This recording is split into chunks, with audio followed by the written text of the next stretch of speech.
বাসায় আমি আসবোই না। কিছু বললেই জ্ঞান জ্ঞান হয়ে যায় না, একটু কথা বলাই যাবে না তাইলে? কথা বলবা কেন? তোমার ঝগড়া ছাড়া কথা বলার আছে? তুমি তুমি কোনো সময় ভালোভাবে এসে কথা বলছো?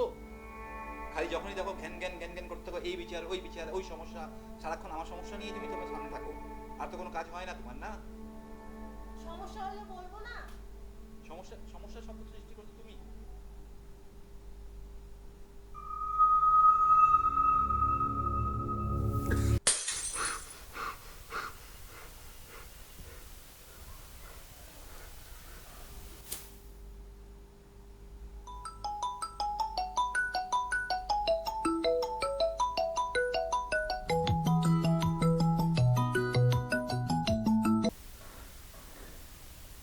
হ্যাঁ রায়হান বল।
রায়হান, এ রায়হান, কি হলো রে তোর? রায়হান, কে রে রায়ান? এ রায়হান,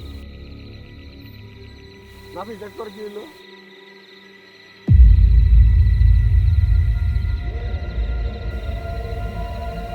রায়হান,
এত দেরি হলো কেন? অফিসে কাজ ছিল। কিসের এত কাজ থাকে অফিসে? এত হিসেব দিতে পারবো না তোমাকে। ঠিক আছে, তোমার আর হিসাব দিতে হবে না, আমি আমার ডিসিশন নিয়ে নিয়েছি। এটা আমার অনেক আগে করা উচিত ছিল। আমি জানি তো তোমার ডিসিশন, অনেক আগেই চলে যেতাম। এতদিন ছেলের মুখের দিকে তাকিয়ে সবকিছু সহ্য করে নিয়েছি।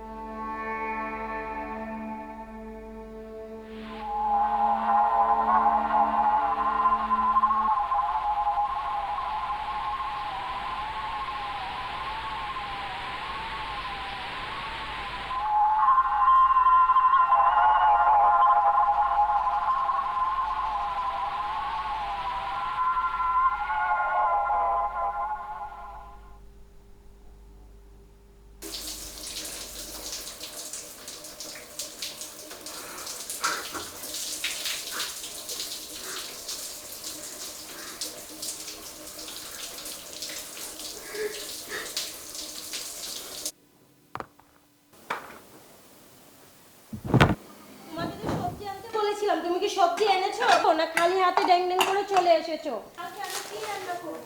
তুমি তো রোজ বাইরে থেকে খেয়ে আসো। আমাদের মা ছেলের কথা কি তোমার মাথায় থাকে? বাইরে তো আর শখ করে খাই না, তোমার মতো বউ থাকলে বাইরের হাবিজাবি খেয়েই মরতে হবে। কে মানা করছে বাসায় নিতে? সন্ধ্যার খাবার দিবা তুমি রাত্রি 2টার সময়, আমি কি জেগে থাকবো সারা রাত তোমার খাবারের জন্য? আমার কি আর কাজ নাই? এখন সব দোষ আমারই পড়ে গেল না? দোষটা তাহলে কার হবে? আমার আমার হবে দোষ? হ্যাঁ, আমি কাজ করবো না, তোমাদের মা ছেলে নিয়ে সারাদিন বসে থাকবো। তোমাদের এই ঝগড়া কি কখনো শেষ হবে না? ঘুমাই তোমাদের ঝগড়া শুনে, ঘুম ভাঙে তোমাদের ঝগড়া শুনে। কি শুরু করছো তোমরা? একটাবার আমার কথা ভেবে দেখছো? তোমাদের ঝগড়ার জন্য আমার জীবনটা আজ কোথায় গিয়ে দাঁড়িয়েছে?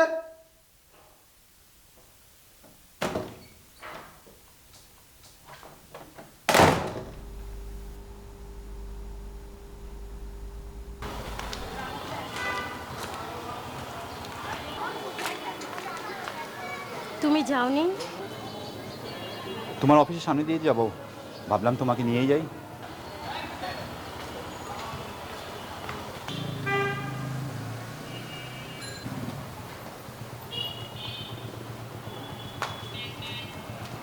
আজ বাইরে খেও না, সময় মতো বাসায় রান্না করব। ঠিক আছে, দেরি হয়ে যাচ্ছে, আমি আসি। হ্যাঁ,